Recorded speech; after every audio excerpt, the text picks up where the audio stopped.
I'm joined by Chaos. And we are here to talk about the latest and greatest in all that is tabletop games. So, just let's start out with the announcement. Our giveaway? Yeah. So before we get any games, we hit 250 followers. Yes. If we had a cool emote, we could do a cool thing. Woo! Like that. 253 right now. And we're at 253, but 250 was our promise of a giveaway. 250 was our promise. So. And we want to do a giveaway. So here's how it works. Rather than get to our subscribers only, this will be going out and we'll announce it. Let's announce it throughout the week. Yes. On all the shows that we do, the giveaway that we're doing. You need to go to chaoticnight.com. Yep. Get to the website and email Denoctum at chaoticnight.com. And we will, with your information, name.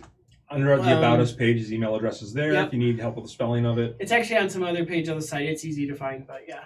And we will send us an email that just for the subject just put giveaway. Yep. And you can also subscribe on the page. That will work because that Yep. sends an email to us as well. Yep. There's a subscribe page then, on the chaoticnight.com as well. That's at the website. We want you to subscribe on Twitch and Twitter, but you need to subscribe on the website. We want to get everybody kind of into this mix so we can know who you are, know who Yep. we're talking to, and kind of get to know our community a little bit better. And so that's how you qualify to be in for the giveaway. Yep. And then we will take a random person out of the list of names we get. We will email you back and say you're the winner, Yep. and we need an address to ship to. And what are we giving away? I think Aeronautica. Aeronautica, the new game from Games Workshop. We are going to be giving away a free copy of Aeronautica. So that is our giveaway this time. It's like $100 game, something like that. Yeah. That is. So thank you, everybody who's watching. Thank you for being one of our followers. I'm glad we could hit this goal. It's a pretty big milestone for us. We're going to do another giveaway at probably 500 is our next benchmark there to hit. So, but these are Twitch numbers, right? Yep. And then we'll be doing some other giveaways here very soon, smaller giveaways that aren't dependent on any goals like that. But we have the box games from RPG Out of the Box that we'll be giving out as well. But we need to get a base of people to be able to give these away too. So once again, even if it's just any RPG Out of the Box games that you've seen played, that you'd like to get your hands on a starter set, signed by the guys who played through it for the day that we're all big and famous. It's but we'll be giving those away too, and it's a chance to get your hands on some cool starters. So check that out. Send an email to Denoctum at chaoticnight.com. Emails on the website, chaoticnight.com.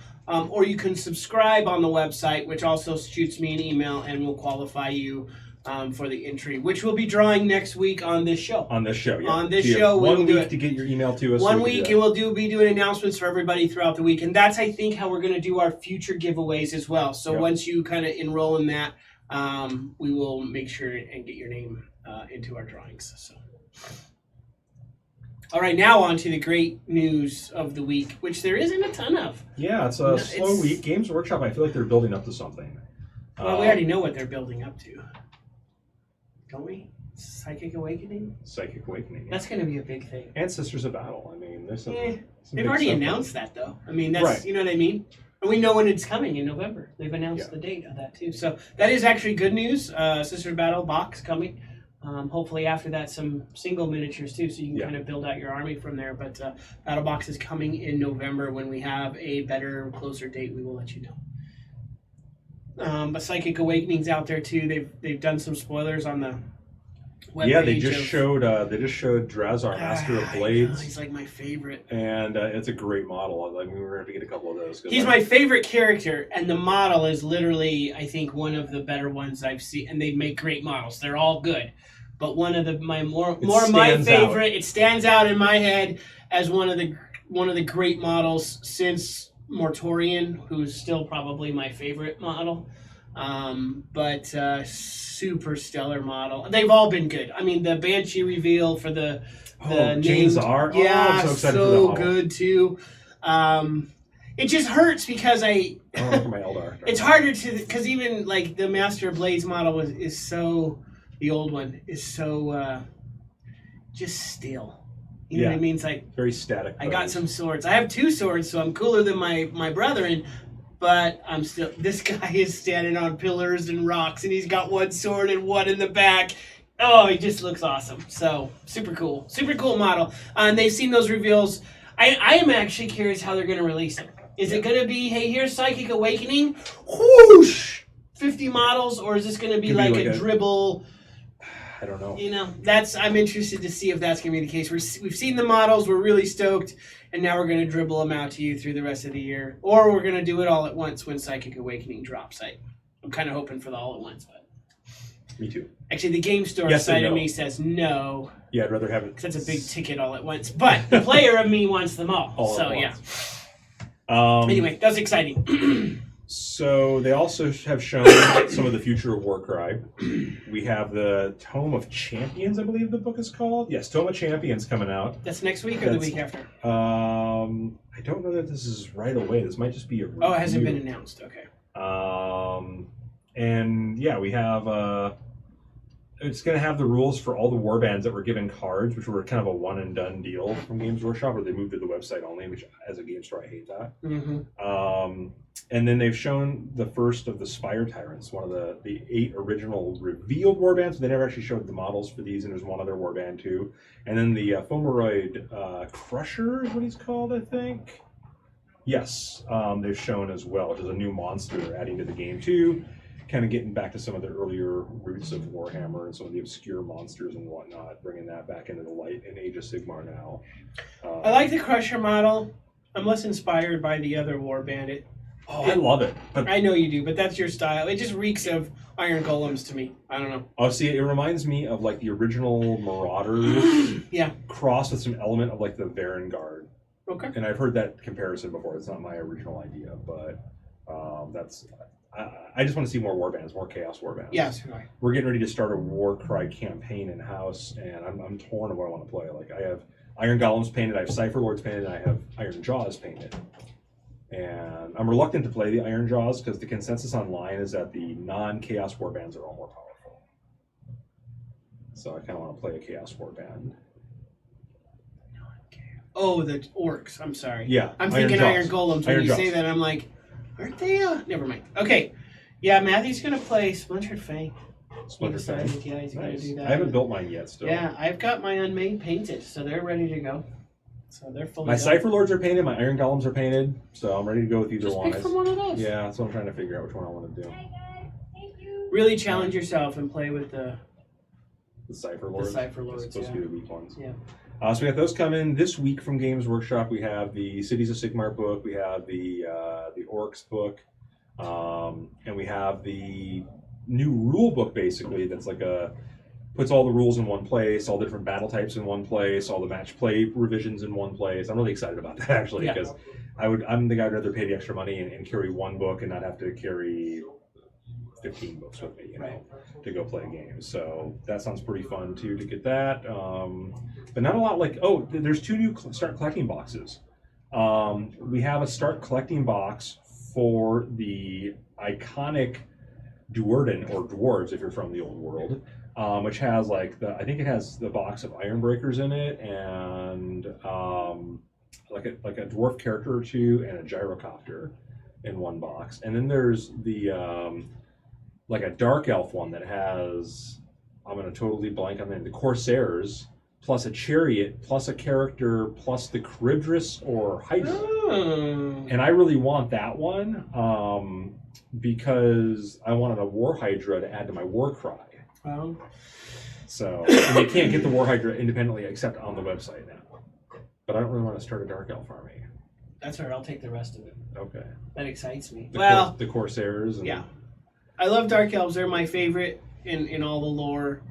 But they've kind of gone the way of the dodo, if you so to speak, because now they're getting a book. Now that book might so change let's all that. check it out. Right. When you say that, I didn't know that was going to be the box. That's pretty exciting, actually. And I don't need that War Hydra because I already have it. Oh, do you? Yeah. Okay. I bought the last old model that we had. Oh, okay. That's Remember we were doing. I was looking for. It was when we were doing the campaign. That one campaign where you fought the monster in the middle. Oh yeah, I remember. Oh my gosh! It was Age of Sigmar. It was Age of Sigmar. Path of Glory or something like that. No, it was a box set campaign that they put. I can't remember the name of it offhand. But it was Fires of the Storm. Yeah. Yeah. But anyway, It was fun. It was a good I camp. built that. So I remember the campaign being really good. Yeah. I can't remember the name of it. But I built that so we had the miniature because we played that monster scenario like 5 times because it was so fun. But yeah, I didn't build the War Hydra though. I built the one I can't pronounce. Charybdis. Yeah, that thing. And anyway, that's all coming out this week. I am drawing a blank next week. Like next week, I was There's not a ton out next week either. underwhelmed by the releases. Like there's some Blackstone Fortress stuff coming out. There's a new warband. This is the exciting part. The exciting part is Beastgrave. There's an additional warband coming out next week, which is the Flesh Eater Court.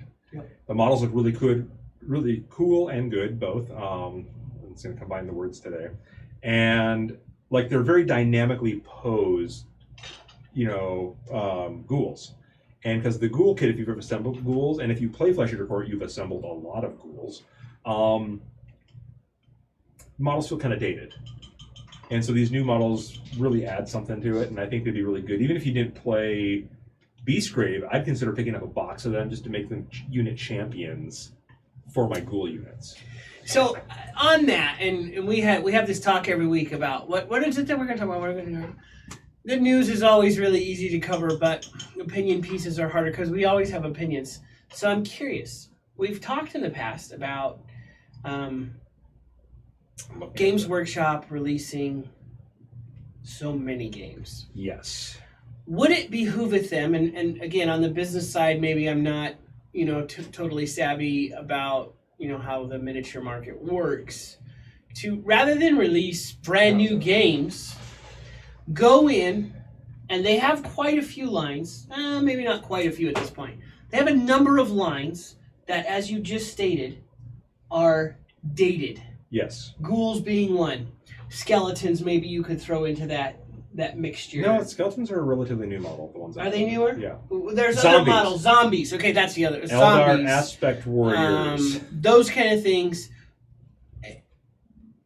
Would it behoove them to maybe go down that line instead of making new games? Or are we just barking up a tree of people who have already bought our stuff and they're not going to buy it anymore? That could be. I don't know. I don't know. Like I've talked to people who have like played Warhammer hobby, the Warhammer hobby, who have gotten out of it, and like Eldar players specifically have said to me, like, I would get back in and buy a whole new army if I had plastic aspect warriors. Sure. And I hear this from more than one. It's not like there's one person that, like I hear from a lot of people, and I'm like a wannabe Eldar player, right? Like I really want to do an Eldar army, but I want plastic aspect warriors. Like I have 10 Banshees painted at home in metal. I'm never going to play them because I know there's plastic ones coming. I will buy the plastic box the day it comes out. I will build them and paint them. And those metal ones will never see the light of day. They'll go on eBay most likely. And I have some fire dragons. Give me plastic fire dragons. Those are the same thing. They'll go. I want to play the army, but I hate using metal models. They break too easy. They chip too easy. And if you give me a plastic, so then your opinion is make they absolutely new should dynamic models. Stop making brands making new games all the time. Right. Or just, that's our opinion. And I don't mind like the support for games that exist. Like Blackstone Fortress, it's nothing new, right? Like it's a reboxing of models that come in the game so you can expand the collection in a game. And as somebody who wants to do a Trader Guard army eventually, that excites me because there's some really cool Trader Guard models in there, right? I'd love it if it was more of a multi-part kit. Yeah, but that's back to the same thing. We're not making a new game. Right. We're putting out the models so that those people who want to do Trader Guard or have more models for their Blackstone Fortress games have them available, and you don't have to buy 2 Blackstone Fortress boxes. And they are releasing, the other new release next week is the Lizardman team for Blood Bowl. New models, great. Like they look good. It's about time, honestly. And we saw those already. We saw those at Gen Con. So none of these are a big surprise to us. But yeah, I think I'd love to see them put their attention back on the main lines. And I think with Psychic Awakening, we're going to see that. I think they cycle. And so we're kind of we're talking, like something big's coming. Something big's coming. It's Psychic Awakening. Psychic Awakening is the big thing that's coming because we see this dead zone right now where they're filling in their specialist game line. And I know there's a lot of players out there who love specialist games, and like that's great. But as a diehard Warhammer player, I want to see the love given to some of the neglected armies. And I would prefer to see that. We've had our opinion on new games which approach, you you release 50 games, you're bound to have a couple of them that are really good. So that's kind of my take on that. And then we as a game store, me as a player, it's like, okay, you have too many, now I'm inundated, I'm burned out, I'm not playing games anymore, even if you have good ones. Right. That's where I think if you release new ghouls, I'm not a ghoul player, but I'd be tempted. Because the models are so cool and I get into the game for that. And I think a lot of the players do. A lot of them go out and they're about the models. Maybe they're not about painting, maybe they're not about doing some fancy stuff with them. They're about playing, but they want to play with better looking models, and that motivates players, and you sell those armies. You know, you already have just an extensive line of armies, some of which, and I won't say many at this point because they have been doing some updating, so that's a fair deal. But, you know, maybe finish that job and then make some new games.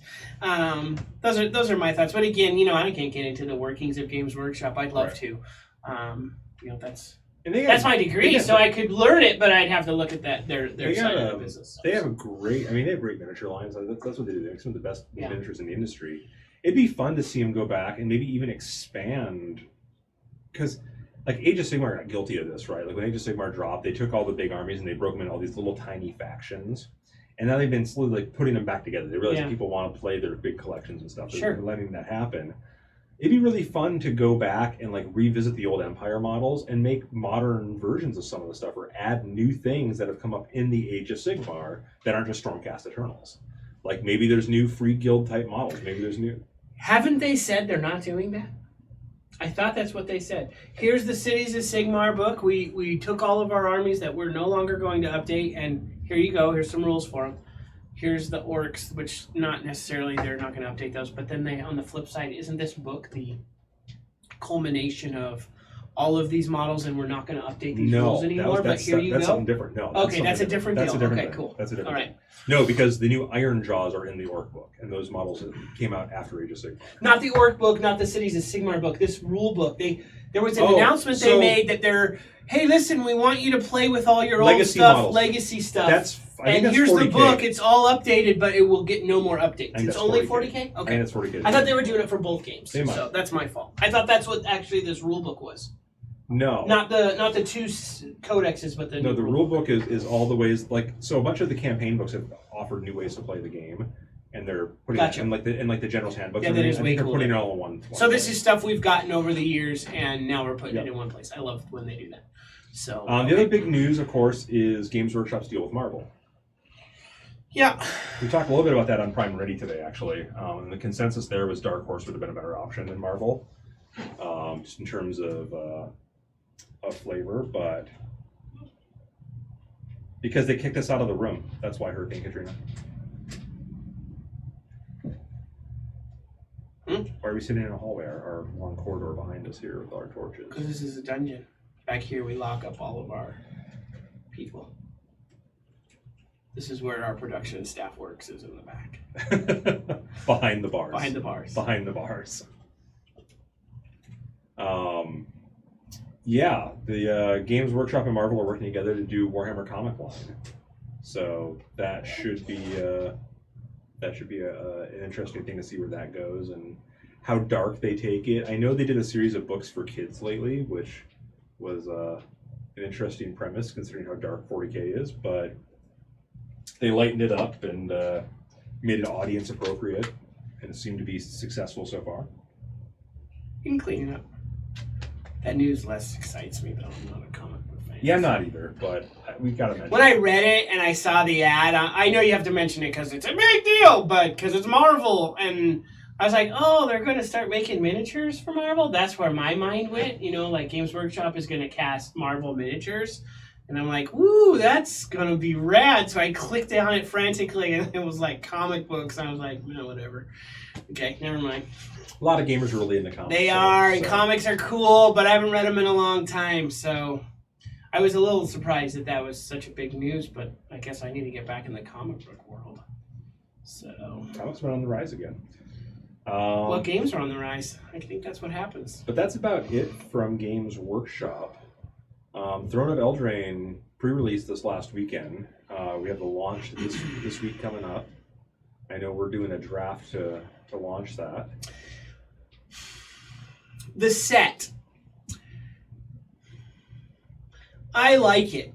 I think it's an opinion, though. I have talked to players over the weekend, quite a number. We had a pretty good turnout, which bodes well for the set. We had many people play all three of our events, which also bodes well in a set.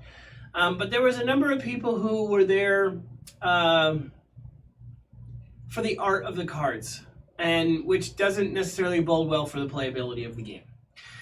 They thought the adventures were stretched a little too far. Personally, I like the adventures. I like the ability to play the card and then keep it in exile and play the creature off the card. I think it's really cool. So I like the playability of the game. I like the mechanics they've added. I think the general consensus was that's the case. However, I will say this, tongue-in-cheek. I got that with War of the Spark. Okay. Everybody loved it. I mean, you can't really fail when you put 36 planeswalkers in a set. Yeah. You can't really have that blow back. If you did it again, maybe it would blow back. I don't know. But when you do it for the first time, the set's going to be phenomenal. And during that time, we had a lot of players, and this was across the internet and locally. Hey, this is going to revive Standard. Standard's going to really just explode, and it's fun, and they've blown life back into Standard. They haven't ruined it. And I think we saw that for about 3 weeks, and that was across the board. That's not just locally. And then Standard has kind of blown back into the Standard little hole wherever it lives when it's not very popular. And again, I'm hearing the whisperings of, boy, this is really going to revive Standard. Standard's going to be great. We're going to all play Standard, run some Standard events. And again, my guess on this is it's just going to be one of those things. And I don't know if it's a set that's going to revive Standard at this point with Magic: The Gathering. As I looked out across many game stores, as I've done some of this research, Modern is played 8 out of 10 times. It's the big format. It's the big format, and but game stores, they want you to push Standard, so they try to blow life back into Standard. I think it's the eternal argument that I don't know if you win at this point because of the way you structured Modern. There's too many cards available in Modern. Deck building is too fun. There's a lot of things you can do to be successful. I don't have to constantly pay to play as you would in Standard. Mm-hmm. And so Modern, it really remains the format that I think you're going to have a hard time topping it just because of the way you created it. For veteran players. The problem is your new players, that's fine. They'll start with Standard and then they go to play Modern. Right. And that is what you see. Standard isn't, no matter what they tell you, Standard isn't the Standard blowing into the world and now, hey, magically we're running 9 Standard events versus 3 Modern events. Modern still is being played. Maybe you'll see a few more Standard events, across the board at F&M and those kind of places. But if you go to just even any big game store, take a big one.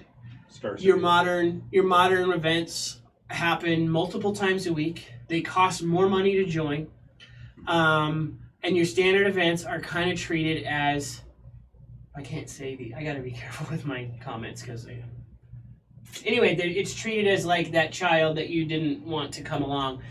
And you have to have it because it's your kid and you made it, and this is what it's forced upon you by the powers that be, wizards, and you have to play Standard, but we just do it because we were told that we had to do it. We don't do it because we want to. And not our game store. We love Standard Wizards if you're watching. I don't dislike Standard. That's not, I don't want Wizards to take away from this that, boy, these guys are just salty, Standard, they hate Standard, they think Modern. Because quite honestly, I don't like Modern. I think the games are way too fast. It's just become, it's not as bad as Yu-Gi-Oh! As you would say, where it's just like, geez, I sat down and played Yu-Gi-Oh! With a guy, and it was like, I didn't even go. He just played for 20 minutes and then beat me, and I didn't get to go. That's where Modern, I feel like a lot of times has gotten that way, where you push into that. And you watch some of the big events, and that may not necessarily be the case, but that's where Modern goes. That's why I like Standard. Standard slows the game down typically, not always, but typically. And so I'm not saying I don't like Standard. Sure. I like it as a game store. Let's put that away for a minute because that's where your money is. But putting the money aside, as a player, I still like Standard. I think it's a better format. It's more fun to play and engage. That's just my opinion of what Standard is. It's just hard because you don't get as many players playing it. And that's kind of the eternal argument. And we'll have this on the show, going back and forth on Standard versus Modern. I think we should maybe get some players on because I think it's a huge topic right now in Magic. And you're getting that blowback of, hey, Standard's going to be great again. I want to see Standard be great and stay great and be the staple of what Magic is because I think that's what Wizards intends. But the way they've created Modern and what you can do against that, I don't really know at this point. And I don't know if Throne of Eldraine is going to be that set that says, whoa, Standard is where it is now, so everybody plays Standard. That said, I like this set for the playability. I like the new cards. I like the mechanics. Like just like all Magic, though, you can't play a lot of the mechanics. You're struck right back to playing the staples. You got to go play Burn. You got to go play Control. You got to play some kind of aggro deck where you can't go play and have fun with the mechanics. I think casual players are just going to love this set. Oh, the set is great for casual. It's harder to find casual events.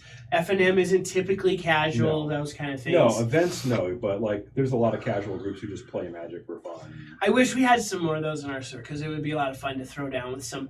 Let's use some of these mechanics in the game that they've created rather than we're going to fall back to the old staples. We're going to burn you as fast as we can. We're going to run over you as fast as we can. Or we're going to let you not play the game on the other side while I do whatever I want, and then you either eventually quit or run out of cards. Not exciting for that, but I don't see this. I get it, but Magic is a competitive game. I mean, this is the thing that... That's not my argument. You know, this is a conversation we've had in store, though, and has had a lot, and if you don't believe in that Magic is a competitive game, look at the rules. Like, look at the DCI rules, where it looks like it's been written by attorneys, because it probably has. Sure. Because it's used for these really large competitive events where there's large cash prizes at stake. And so you have to have these really precise rules that you can follow, and every situation needs to be accounted for when you have that kind of situation. I'm not arguing that. Magic is a competitive game. I think some of the hard times I have with Magic, and this is way off the topic, and we may have to come back to it at some point, but if you look at professional players in the game of Magic, their win rates are like 60%. It's not that good. Yeah. I mean, it's good, but it's not that good. It's better than 49. And so it's like, it's hard for me because it speaks back to the game where I have issues in the fact that there is just so much unknown randomness. And again, I think from a Magic perspective, it's because it's like double random because you've got to draw land and have the good cards in your hand. And so you're hit with a double whammy in the world of the random, as it were. But that's harder for me. So yes, Magic is a competitive game. I like to play the game competitively. When I do, absolutely, let me whip out a deck that will burn you in 3 turns, or run you over with little critters in 3 turns, or never let you play so that you hate the game. That's fine. That's competitive Magic. I respect that. But there is a whole nother aspect of Magic that I think so many people miss out on because they don't just sit down and let's play some components. Let's play some aspects of the game that they intended to play. Let's play fairies. Let's play trolls. Let's do something like that where it's fun. You're using the mechanics, and you just don't get to do that as often. So again, see if you can find some casual Magic events. I bet they're fun. You know, Pauper, I think that's why one of the reasons Pauper is making a stride into the world is it does. Now, there are some really powerful Pauper decks too, so somebody's going to find some kind of broken deal and we're going to lose in turn 3. But it's great. I like the game Magic. I like Throne of Eldraine. The biggest part of the set, though, I think over the weekend, the biggest win was the art. Across the board, players who don't care about art were floored by the art. Those collector's packs they've released. I was going to say, that's what I consider the win. Those collector's packs. With the extra art, they've done cards with no borders, so the art goes to the edge, which has been a thing they've done with collector sets. But they've done this throughout the set now. You can get those randomly in normal booster packs.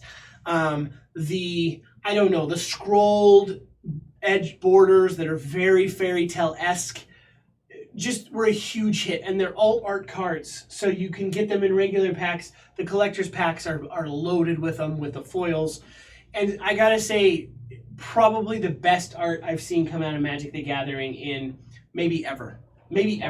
It is literally, the cards are absolutely gorgeous. They are just fun to look at. And when you have different arts of different cards, it's absolutely phenomenal. So if they did anything right with this set, it was the art. And that all weekend was the theme. I had guys coming back playing for the third time saying, the reason I'm here is just to have the cards, and hopefully I want these all art cards. Well done, Wizards, on the art for Throne of Eldraine. Just excellent, excellent job. And again, it shows me, because I never really thought about it, that players come to a game for more than just, here's the mechanic, here's the mechanic. Right. The art is pretty. Kind of like Games Workshop, the models are pretty. Yeah. We were talking There's a about component earlier. of it Somebody that asked, we may us ignore as today, gamers. Somebody asked us today on Prime Ready, they're like, how do you start? Where do you start? How do you pick an army? Yeah. And I'm like, my answer to that is always like, well, what one interests you? What one appeals to you? You know, it's like, you can do some research afterwards, but like I would pick 2 or 3 that like you like the look of, and then figure out which of those are the ones you will like the play style of, because if you don't like the look of the models, you're not going to want to play the army. Yep. So it's an aesthetic, and man, Wizards knocked it out of the park on the art for Throne of Eldraine. Well, they do. I mean, that's Wizards always get some really great artists. I mean, they. Yeah, but this is different. This goes beyond. Hey, Wayne Reynolds came and painted this picture, and it's really cool. They took the art to a level. Like, you have some uncommon cards where they have the regular art, and it's good. It's Wizards good. Mm-hmm. And then they take it to a level on that all art scrolled border card where it's just like, you're just, wow, that is an amazing looking card. It's the only card I want to play with in my set. I'm totally interested, and we'll follow up on this. Don't let me forget. What is it going to do to the card prices? To single prices, what are we going to be looking at when I talk about a scrolled art uncommon foil? What kind of price are we in? I'm totally curious to see what it's going to do to like the single card market when you talk about these all art cards. And again, I think that we're going to be worth every stinking penny. What I think they really knocked it out of the park with is it wasn't Hasbro only. Here's a Hasbro only release that you can only get on eBay if you weren't one of the first 12. Everybody has the opportunity to get to access these cards. And I think some of the YouTubers out there and stuff, Tulare Community College, give them some props on that, have been kind of shouting that mantra for the last couple of times. And it looks like, from what I've seen, at least from the initial release of the set, Wizards listened. They gave you a fast way to do it though too, which I actually like as one of those kind of gamers, where you can buy the collector's packs for $35-$40 a pop, but you can also get it, if you're a layman collector, by buying regular boosters. It's just not going to happen very fast. Your odds are a lot better if you buy the collectors. But you can still get them, and that's what I like about it. It actually makes me want to buy boosters more. If I was still into that aspect of my life, I want to buy more boosters because I need that. I need that Order of Midnight with the bird on the thing rather than the regular art. So, fantastic job on the art. Loved it. Pre-release, I think, was a big success. I have to say, it's good turnouts, which usually bodes well for the set for the next little while. And we will continue this conversation, I think, of the standard versus modern versus competitive phase of Magic and what it is and all of that. So. World of role-playing games, anything fun and exciting? Shadowrun, 2 weeks. What are we, 2 weeks from that? 3 weeks from that? I know we just finished an RPG out of the box. They finished already? They did. It was a pretty short little run. They're going to have to run that because it looked popular. You guys seem to like it out in the audience. We had a lot more watchers. The takeaway, you want to hear the takeaway? Go. They love the universe. Oh, no, don't say it. They Jason Hardy won't be pleased. They love the universe. That's the takeaway. Here we come, Genesis.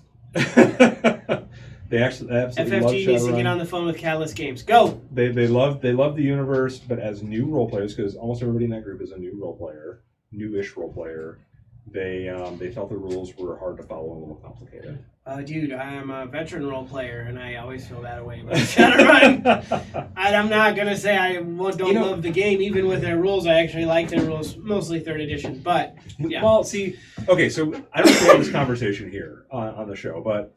we can't have it? No, I said I don't know if we had this conversation here. Doesn't matter. We can repeat it. But we have new viewers now. Shadowrun 3rd edition, right? So you played back in the day when 3rd edition was out. Yes. So did I. And here's the thing about 3rd edition. 3rd edition, in the, 6 or 7 years that it was in run, got really bloated. Sure. But that was at the end. In the beginning, 3rd edition was a cleanup of the 2nd edition rules. Well, sure. And it made it better. Well, okay. so follow me here, okay? So then a few months later, Street Samurai Catalog or whatever book drops first, drops. You get a couple new rules, you get some new gear, you get some new fun stuff to add to your game. Your group has a couple months to assimilate that before the next new book drops. And then the next new group, and so on and so forth, right? So by the end of it, you've had time to learn the rules, assimilate them into your game. You've had time to try out the rules for a couple months before a new set of rules drops that throws into your game. But at the end of it, it is kind of a bloated monster of a game. I mean, you're like, I'm going to make a character. Let me grab these 7 books. I'm not exaggerating. No. Let me grab these 7 books to make a character. And they're like, oh, you're going to play a mage? Here, let me throw a couple more on there, And Shadowrun's never recovered from that, in my opinion. Because now they have to include that in the base game. Right. So it's very overwhelming. Right. I remember playing 1st edition, and 1st edition didn't have... you could play a mage or a shaman, or you could play like a Street Samurai or a Decker or some basic things. That was it. There was no such thing as adepts. Physical adepts got added to the game, and then they just changed them later to being called adepts. Aspected mages, I believe, got added later to the game. They didn't start in the game. Mystic adepts didn't start in the game. They got added later in the game. Technomancers definitely did not start in the game. And so, I mean, the world has grown and expanded. Okay, so let me ask this question then, and maybe this is a question you need to ask Catalyst Games. Look at D&D 5th edition. Yep. If you want to talk about bloated, if you took every single book that's out for that, that's a bloated game. The problem is these other games... I don't know if I agree with that. 5e's not too bad. 5e's been out for 2 years. Yeah. We have what books do we have for a player character to play the game? Okay, that's my point though. That's the difference. They build and they add books where they add characters. Yeah. Okay, but now go with me. Whenever they release a new edition, and the same with Pathfinder, and they've only done one, but we know they don't throw all of those things back into the base book. Right. You want to play. And I'll use Alchemist as an example, though Pathfinder is a bad example because they threw it in the base book. In Alchemist, well, you got to wait for that set book to come out. Right. Shadowrun isn't doing that. They're putting all of their books into their base book, which is bloating the rules, if you will. Right.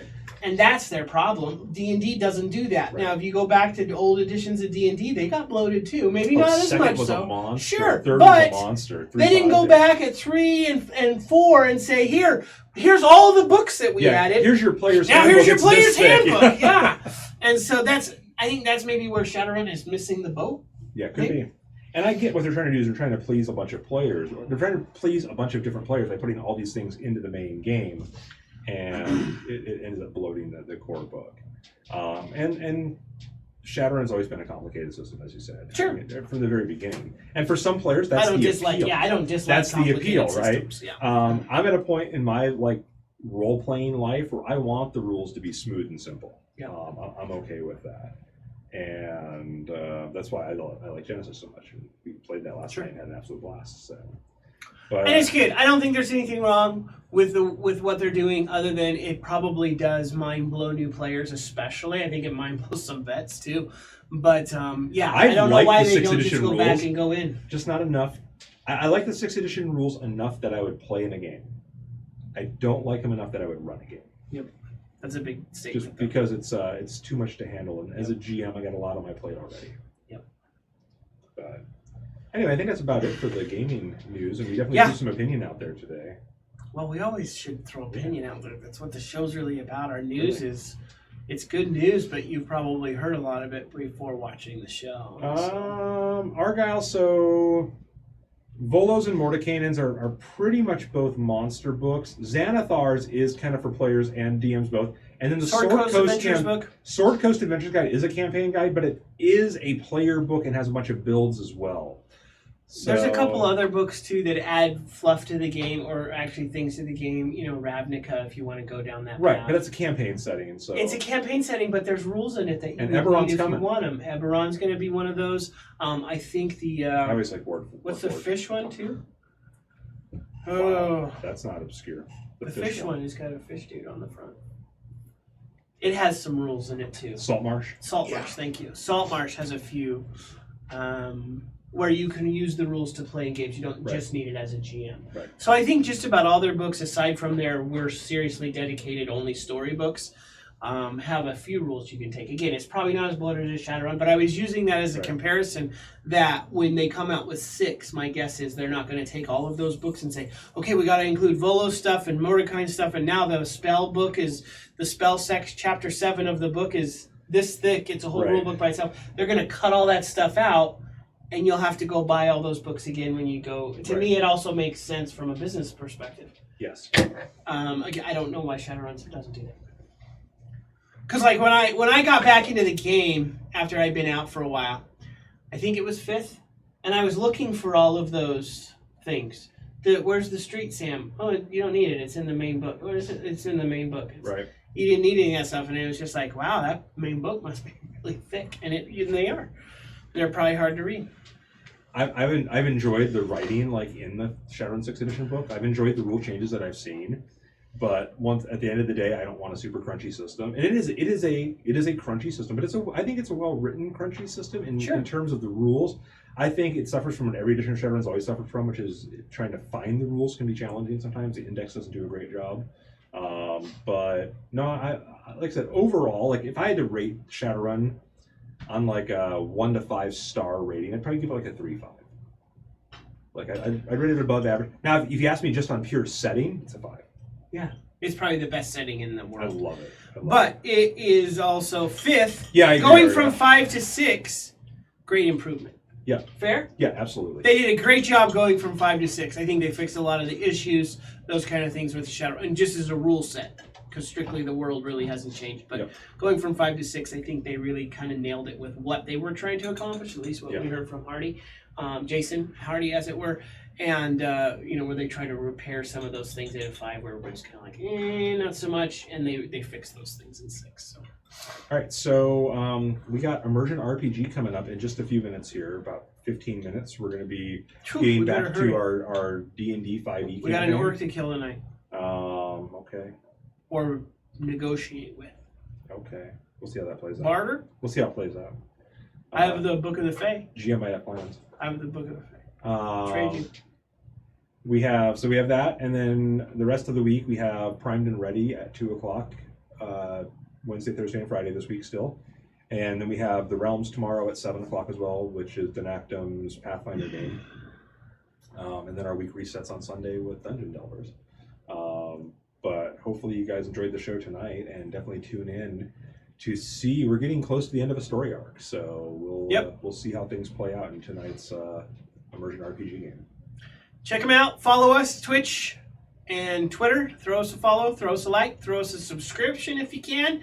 I know September is over, but October is a new month, and we would love to see you back subscribing. And make sure you send an email to Denactum at chaoticnight.com.